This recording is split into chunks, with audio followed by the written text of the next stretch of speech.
Bom, esse vídeo trata sobre uma apresentação realizada com base na parte 2 do livro Drive, A Surpreendente Verdade sobre o que nos motiva, que foi escrito por Daniel Pink.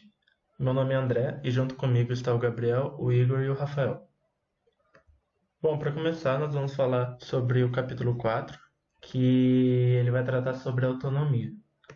Nos limites da economia, algumas ideias antiquadas de administração estão dando lugar a uma nova ênfase em sua autodireção. O Gunter ele lançou um experimento em autonomia na empresa Médios, que é uma das suas 3 empresas que ele administra. Ele transformou a empresa no que chamamos de Howe. Mas o que é o Howe? O Howe é uma criação de Cali Hessler e Jody Thompson, que são 2 executivos do RH da varejista americana Best Buy. Como que funciona o Howe? Em um ambiente de trabalho desse tipo, as pessoas não têm horários. Eles aparecem quando querem, não precisam estar no escritório em um determinado horário, e eles apresentam também, eles têm que fazer apenas o seu trabalho. Como eles fazem isso, quando fazem e onde eles fazem, aí é com eles. Isso atraiu o Gunter. E ele acabou dizendo assim: gestão não é andar por aí e ver se as pessoas estão em seus escritórios. Trata-se de criar condições para que as pessoas façam seu melhor trabalho. O Gunter disse também que no começo as pessoas não aceitavam isso. Alguns dos funcionários tinham saído de ambientes extremamente controladores e não estavam acostumados a esse tipo de liberdade. Mas depois de algumas semanas, a maioria das pessoas encontrou seu ritmo. A produtividade aumentou, o estresse diminuiu. E apesar de 2 empregados terem lutado com a liberdade e saído da empresa, no final do período de teste, o Gunter decidiu ir com a Howe permanente dentro da Médios. Só que algumas pessoas achavam que ele era louco, porque elas se perguntavam assim: como que você pode saber se os seus funcionários estão fazendo, se nem ao menos eles estão aqui? Mas, só que na opinião do Gunter, a equipe estava realizando mais sobre esse novo modelo.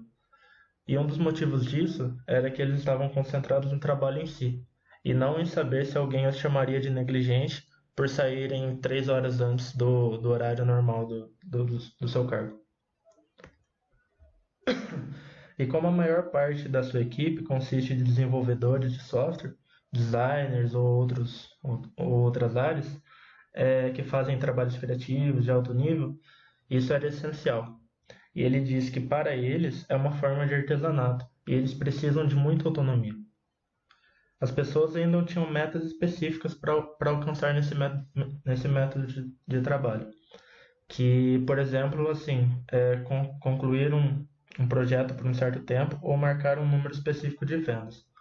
Mas ele decidiu não vincular essas metas a uma certa compensação, por causa que isso cria uma cultura que diz que é tudo sobre o dinheiro e não o suficiente sobre o trabalho.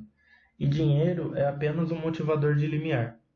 Mas uma vez que uma empresa atenda a essa linha de base, os dólares e os centavos não afetam muito o desempenho e a motivação do funcionário.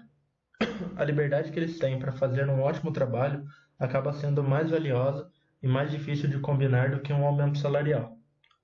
O autor diz que a geração do pai dele via os funcionários como recursos humanos. E para ele, existe uma parceria entre os funcionários e ele. Eles não são recursos, eles são parceiros.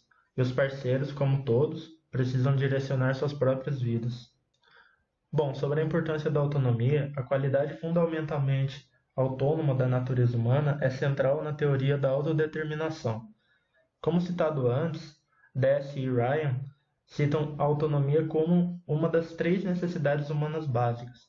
E dessas 3, é a mais importante. Eles dizem que a motivação autônoma envolve comportar-se com um sentido pleno de vontade e escolha, ao passo que a motivação controlada envolve comportar-se com uma experiência de pressão e demanda por resultados específicos provenientes de forças externas. Então a autonomia acaba sendo diferente de independência. Não é só na América do Norte ou na Europa Ocidental, mas também na Rússia, na Turquia e na Coreia do Sul.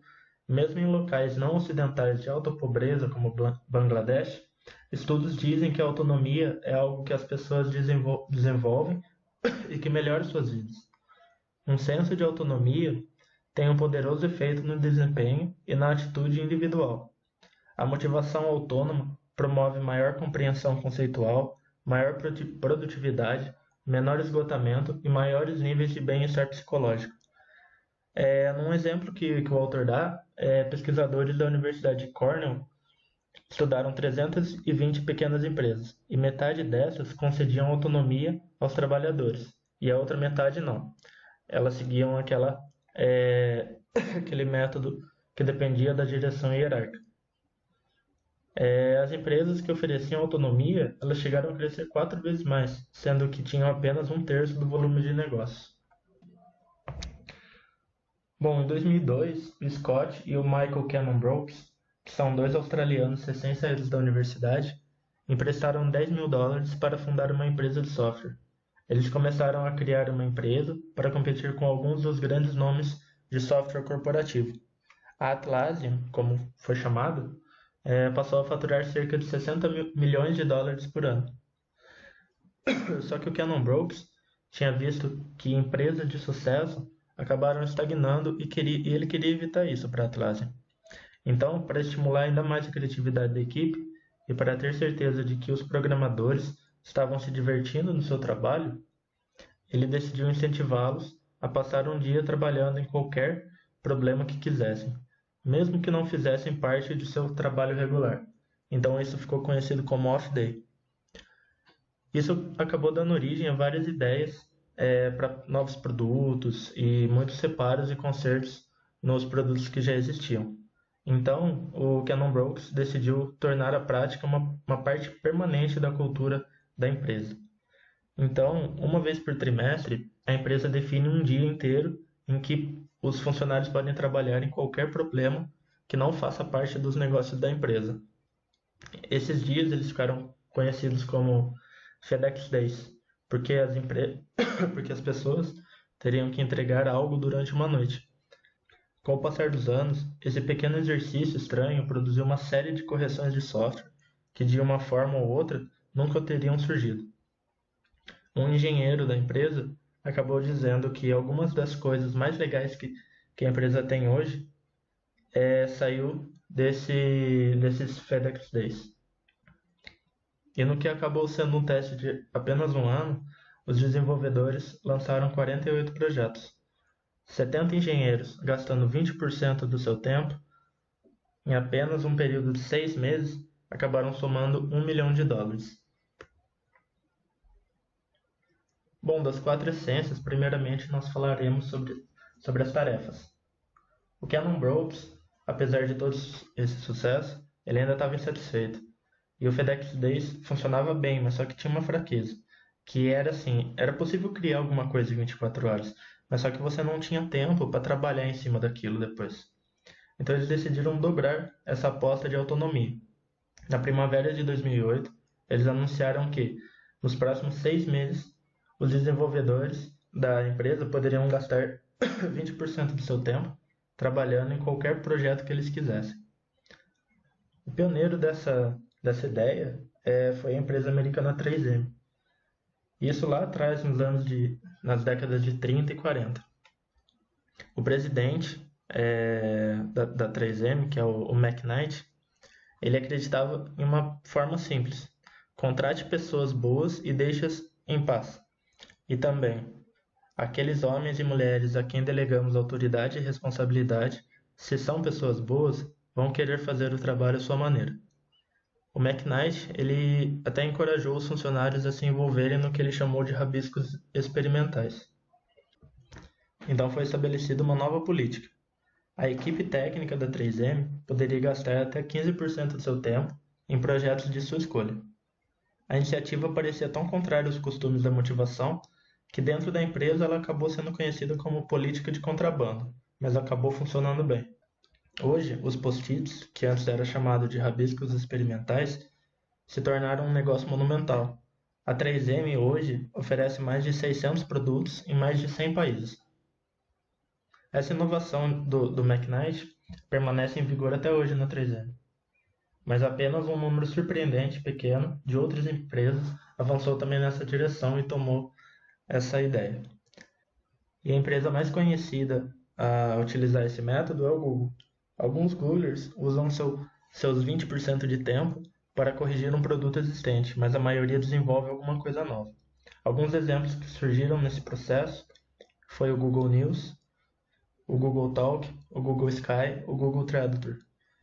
E um engenheiro que chamava Alec Proudfoot, ele disse que quase todas as boas ideias aqui do Google vieram desses 20% de tempo. Bom, falando agora um pouco sobre o tempo, o autor ele dá um exemplo sobre os advogados serem infelizes, como um grupo no geral, e alguns cientistas sociais ofereceram três explicações para isso. A primeira delas envolve o pessimismo, que é também um prejuízo na maioria das profissões.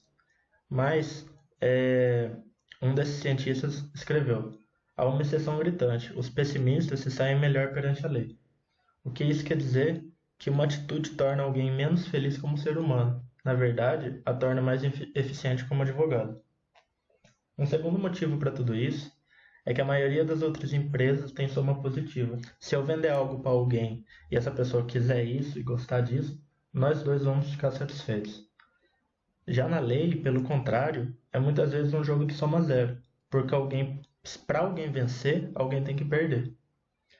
Mas a terceira razão pode oferecer a melhor explicação de todas.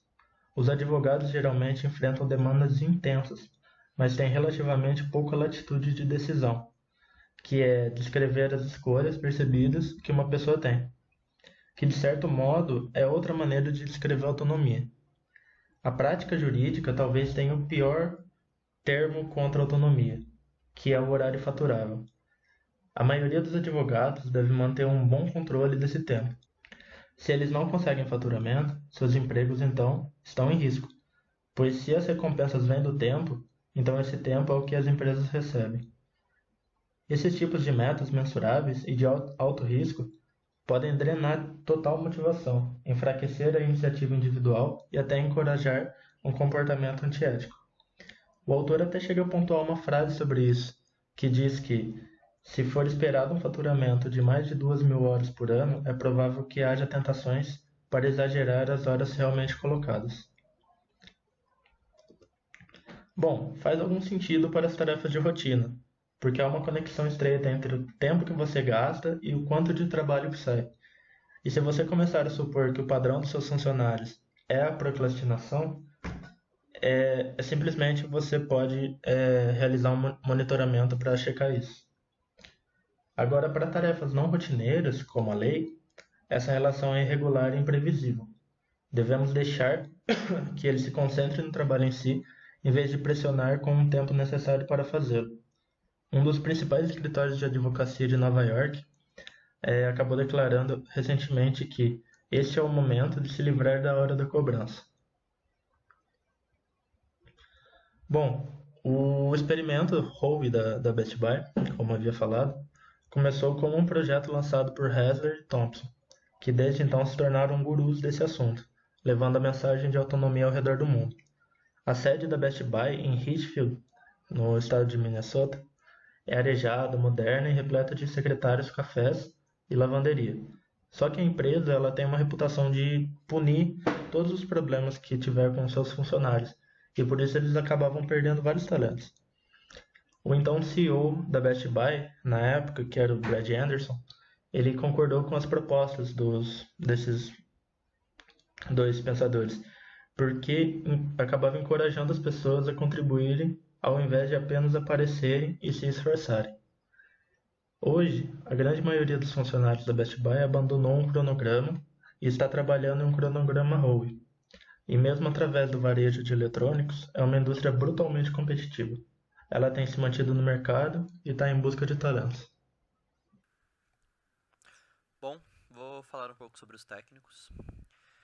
Quando você liga para reclamar de problemas técnicos que você está tendo em aparelhos ou equipamentos na sua casa, o telefone normalmente é atendido por uma pessoa que fica em cabines, em call centers. Elas ficam sentadas em suas cabines por horas, atendendo os telefones e rodando os pequenos scripts para resolver os problemas o mais rápido possível, para elas poderem ir para a próxima pessoa com problemas também e resolverem os problemas delas. Às vezes elas não conseguem resolver esses problemas e elas indicam os problemas para técnicos, encaminham os problemas para os técnicos resolverem. Porém, a profissão de helpdesk em call centers é uma das profissões com maior nível de evasão do mundo. Muitas pessoas saem da profissão, entram na profissão e ficam apenas um ano. Tem empresas que chegam a 100% o nível de evasão em um ano. 100% dos funcionários da empresa se demitem em apenas um ano de trabalho nelas. Em 2000, a empresa JetBlue mudou seus serviços de call center para as casas de seus empregados, fazendo com que eles atendessem os clientes de suas casas, o que diminuiu drasticamente a evasão e aumentou muito a produtividade e a satisfação dos trabalhadores da empresa e dos clientes também, por eles se sentirem mais acomodados por trabalharem em suas casas e sem a constante supervisão de um supervisor. Isso mudou drasticamente o jeito de se trabalhar da empresa. Falar um pouco sobre times. Quando você entra num novo emprego, é como entrar para uma nova família. Nem todas as pessoas estarão felizes em te ver ali, mas todas terão que conviver e trabalhar com você todos os dias, ou quase todos os dias. Muitas vezes elas passam mais tempo convivendo com colegas de trabalho do que com suas respectivas famílias em suas casas. E para melhorar o comportamento em time dos funcionários, a rede de supermercados Whole Foods, ela contrata um funcionário por um período de testes. Por esse período, e o funcionário passa esse período trabalhando em um departamento. Após esse período trabalhado, os funcionários do departamento em questão, eles votam pela permanência ou demissão do funcionário a ser contratado. E uma surpresa com os números dessa experiência foi uma experiência do Atlassian, de autonomia de tarefa, e a surpresa foi que a desistência dos funcionários e a evasão dos trabalhos veio substancialmente abaixo do valor de 20%. Diminuiu muito a desistência e a evasão do trabalho.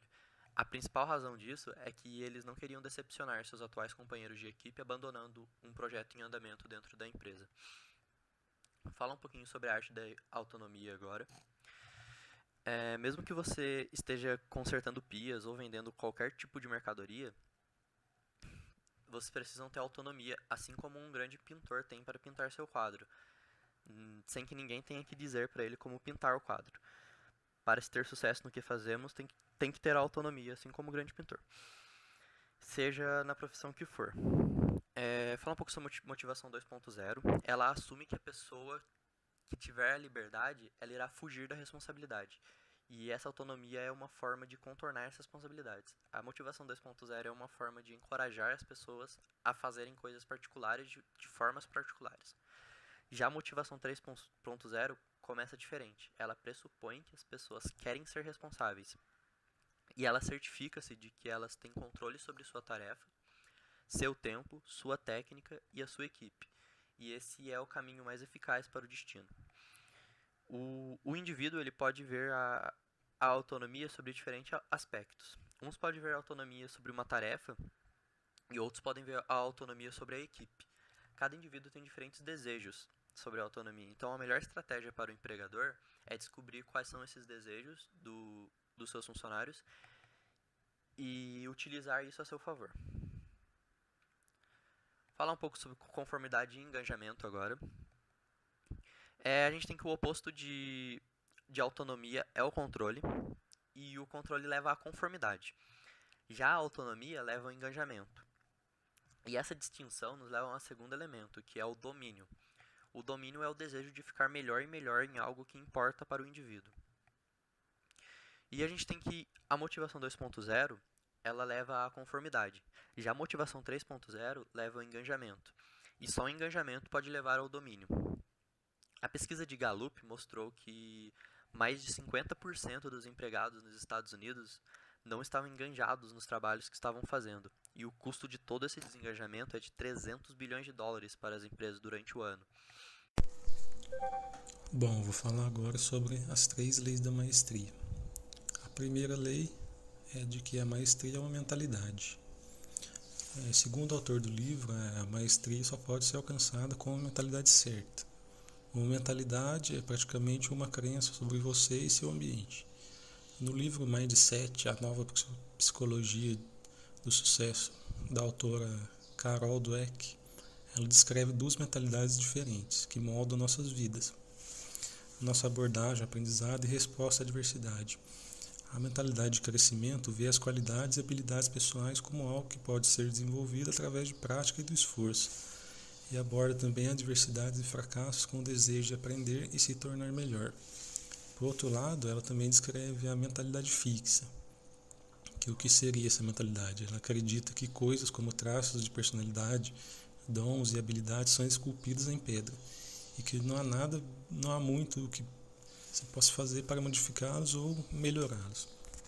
Tomando a inteligência, por exemplo, aqueles que têm uma teoria da entidade, ou seja, a mentalidade fixa, acreditam que a inteligência é apenas isso, uma entidade. Existe dentro de nós em um suprimento finito que não podemos aumentar. Aqueles que subscrevem uma teoria incremental, ou seja, a mentalidade de crescimento, têm uma visão diferente sobre esse assunto. Eles acreditam que, embora a inteligência possa variar um pouco de pessoa para pessoa, é algo que com esforço podemos aumentar. Para fazer uma analogia com as qualidades físicas, os teóricos incrementais consideram a inteligência como algo como a força, por exemplo. Você quer ficar mais forte e mais musculoso, comece a puxar mais ferro.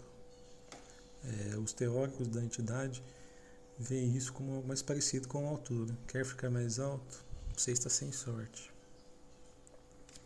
As duas autoteorias levam a dois caminhos muito diferentes. Um que se dirige para a maestria e o outro que não.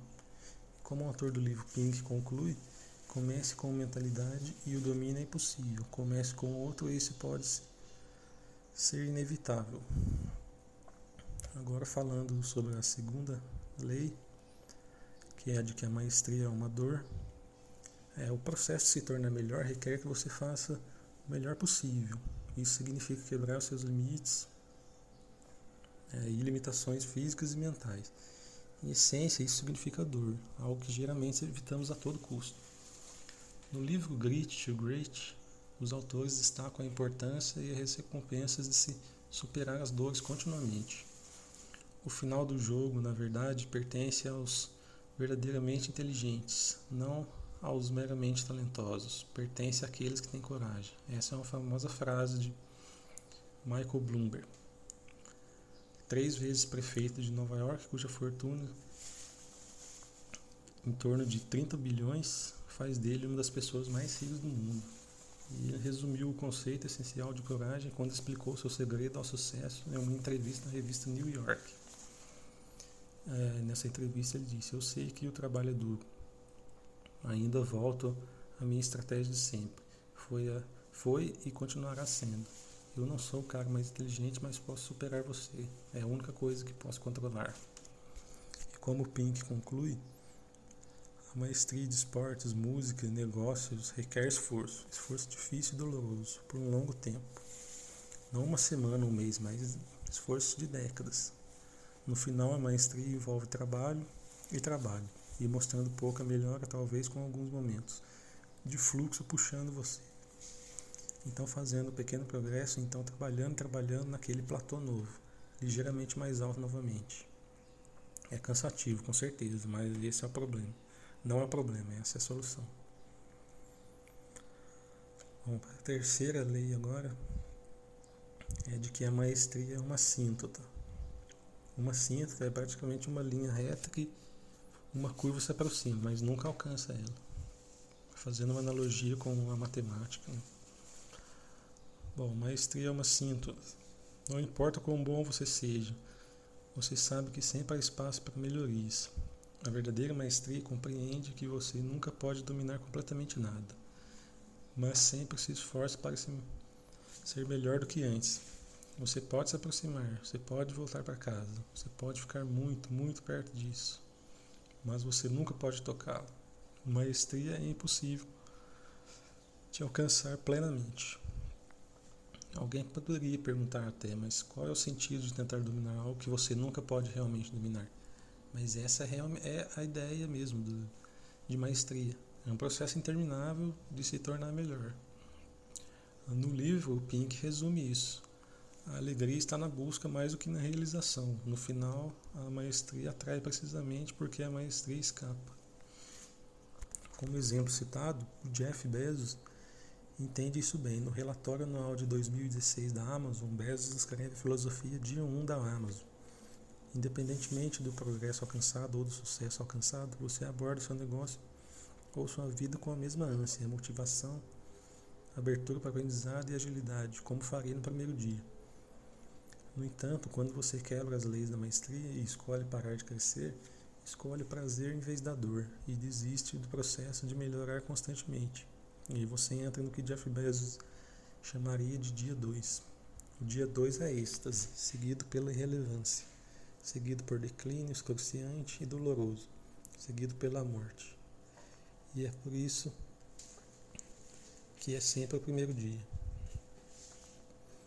Bom, fazendo uma conclusão sobre essas 3 leis, para alcançar a maestria, precisamos abordar a vida com a mentalidade de crescimento, continuamente focados em aprender, melhorar e melhorar cada dia mais.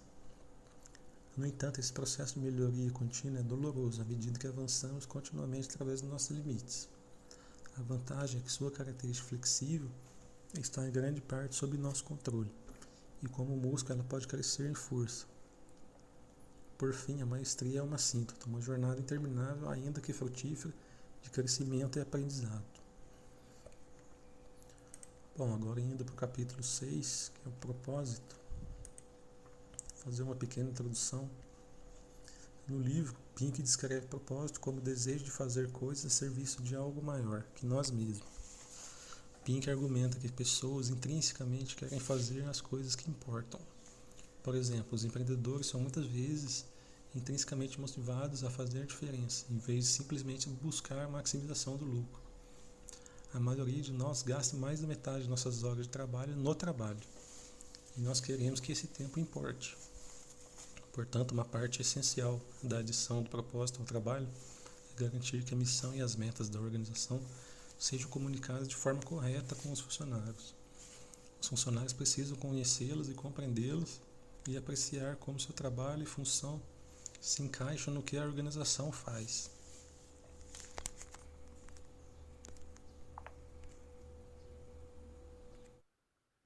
Bem, aniversário de reflexão sobre a vida.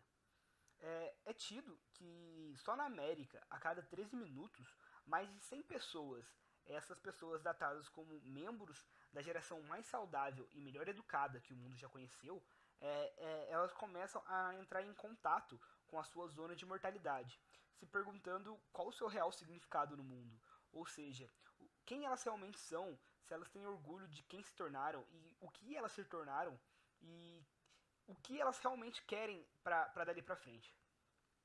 Atualmente, esse choque da realidade com sonhos não realizados, elas geram como resultado uma tempestade de propósito e autocobranças, do qual o mundo ele não se encontra preparado para lidar com essa ideia. É onde entramos com a motivação final, que seria o motivo final, que seria a motivação 3.0. Como já dito, os 3 primeiros pilares do tipo 1, que seria a autonomia e a maestria, elas são essenciais, mas para um equilíbrio adequado, precisamos de um terceiro incentivo, uma nova motivação. Essa motivação ela é uma motivação que a gente precisa que forneça um contexto para esses 2 outros companheiros anteriores. Ela é tida e caracterizada, melhor, ela é definida como o propósito, onde é teorizado que um serviço realizado com um objetivo maior, algo que te faça querer ir além do seu melhor, seja por você mesmo ou por algum motivo em especial, faz com que você apresente uma maior produção e uma maior satisfação. Existe uma frase dita por Mats Laderhans, onde ele diz o seguinte: eu acredito de todo o coração que uma nova forma de capitalismo está emergindo, onde mais partes interessadas, sejam elas clientes, funcionários, acionistas ou a própria comunidade, quer que os seus negócios tenham um propósito maior do que o seu próprio produto. Bem, essa motivação 3.0, ela vem com um intuito de recuperar os aspectos e condições humanas nesse local de negócios. Como, por exemplo, a própria emoção que parece ter se perdido ao longo desse desenvolvimento. Diferente da 2.0, na qual ela está focada somente na maximização e levantamento de seus lucros. Vemos os primeiros movimentos dessa nova motivação caracterizadas em 3 esferas da vida organizacional, que seriam elas os objetivos, as palavras e suas políticas. Bem, os objetivos. Onde é tido que a redefinição da terra de sucesso, ou seja, aquele lugar onde você vai fazer sucesso, qual é aquele lugar onde você vai fazer sucesso, ele esquece a adoção de como recompensas, aquela antiga compensação através do aumento das taxas, de aumento das taxas e geração de dinheiro. Ao invés disso, ela traz fatores não monetários, com capacidade de retribuir algo à sociedade através daquele seu trabalho ou de algum incentivo que seu trabalho gere. Um exemplo deste caso é a Tom Shows, que a cada venda de sapatos ela doa outro par para uma criança de um país em desenvolvimento. Mas, diferente do que parece, a Tons ela não é uma instituição de caridade que financia seu funcionamento através das vendas de sapatos, como também ela não é um negócio que sacrifica seus ganhos para fazer bem ao próximo. Mas então, o que ela é, né? Tons, ela é uma empresa com fins lucrativos, ela mesma se autodenomina uma empresa com fins lucrativos, com a doação em seu núcleo, ou seja, através da sua compra, em sapatos, ela transforma os seus próprios clientes em benfeitores, tornando ela uma maximizadora de propósitos. Bem, o outro pilar, a outra esfera, quer dizer, que seriam as palavras, elas deixam bem claro que palavras importam e palavras têm poder. Pessoas, elas respeitam palavras. Ou melhor, elas respeitam a sua palavra. Os objetivos gestores como eficiência, vantagem, valor, superioridade, foco e diferenciação, eles normalmente não têm o poder de despertar os corações humanos. Eles trabalham mais com uma questão de frieza, sem uma geração digamos que, de sentimentos.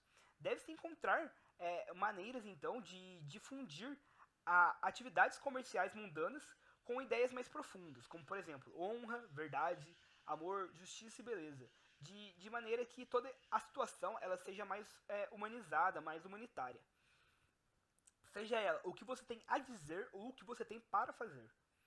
Por meio deste pensamento, Robert B. Reich, ele sendo um ex-secretário de trabalho dos Estados Unidos, ele media a saúde das organizações através do chamado teste de pronome, onde ele fazia perguntas para as pessoas que trabalhavam em determinada empresa, ouvindo claramente a essência das respostas, mas, acima de tudo, ele mantinha-se atento aos pronomes que elas utilizavam em suas respostas. Ou seja, como eles se referem a empresas enquanto eles. Se as respostas deles normalmente sendo o reflexo do sentimento deles pela empresa. Se aquilo era parte dele ou era algo que simplesmente eles suportavam por estar ali. E ele via que essas características ela possuía uma forte ligação, ela possuía uma ligação direta com a produtividade daquelas pessoas dentro do local de trabalho. Bem, o volume da vida ela pode ser assegurada pela oferta de diferentes destinos possíveis. A variável importante para todos é a denominada qualidade de vida, onde alguns estudiosos explicam que, digamos que você leve pessoas que são motivadas a se comportarem bem, dando a eles um conjunto bem fraco sobre ética, uma noção bem fraca sobre ética, ou melhor, sobre a coisa certa a fazer. Mas ainda, você lhes dão a ideia de poder de escolha, vocês dão a eles caminhos que eles podem seguir e eles têm que escolher dentre aqueles caminhos. E as ações deles, elas são baseadas naquele aprendizado que eles tiveram, deixando de ser uma motivação intrínseca para uma motivação extrínseca que pode ser trabalhada regularmente. Entramos, enfim, na última esfera, que seriam suas políticas, mas não políticas, sim a política da boa vida, a política das pessoas, o que elas levam a partir a partir dessa situação. É tido que na meta da vida adulta, após faculdade, foi feito um estudo que foi realizado com pessoas em seu local de formação, até esse engajamento no mercado de trabalho, onde mostrou-se como resultado uma maior satisfação das pessoas para com suas vidas quando seus objetivos não tinham um teor único financeiro, quando sua meta não era única lucrativa, e sim tivesse um teor mais humano. Colocando em afirmação que, tipo, ambos eles alcançaram, mesmo que em partes, os seus objetivos, a impactação, o impacto, quer dizer, que o dinheiro tinha, a relação entre dinheiro e felicidade, ela possuía uma relação muito fraca. Além de ser um próprio caminho autodestrutivo, essas metas únicas lucrativas, onde, apesar de você ter atingido seu objetivo, não conseguir enxergar a felicidade naquilo que você estava fazendo, com aquelas metas que você alcançou, acaba fazendo com que as suas metas elas aumentem, com uma espécie de convicção de que ao atingir esse novo valor, a felicidade irá preencher sua vida. Pode não levar, em muitos casos, a até mesmo o desenvolvimento de ansiedade e depressão. Não querendo dizer que o lucro em si ele não importa, muito pelo contrário, mas não é a única coisa. A própria história prova isso, longos anos de histórias que nós temos e podemos analisar provam isso. Está em nossa natureza buscar um propósito. A ciência mesmo mostra que o segredo para a nossa alta performance não é o nosso impulso biológico ou a nossa busca por recompensas e punições, mas sim o nosso poder de dirigir nossas vidas sem amarras, da maneira que quisermos, sem imposições, nós podendo sermos livres e expandir nossas habilidades e quanto mais ainda contribuir com o mundo externo. Eu entendo que nós nascemos sendo infundido pra gente que nós devemos crescer, estudar, sermos o melhor e ganhar rios de dinheiro, e isso desde que somos pequenos. E eu entendo que mudanças são difíceis a partir do momento que crescemos ouvindo tudo isso. Porém, essas mudanças são necessárias.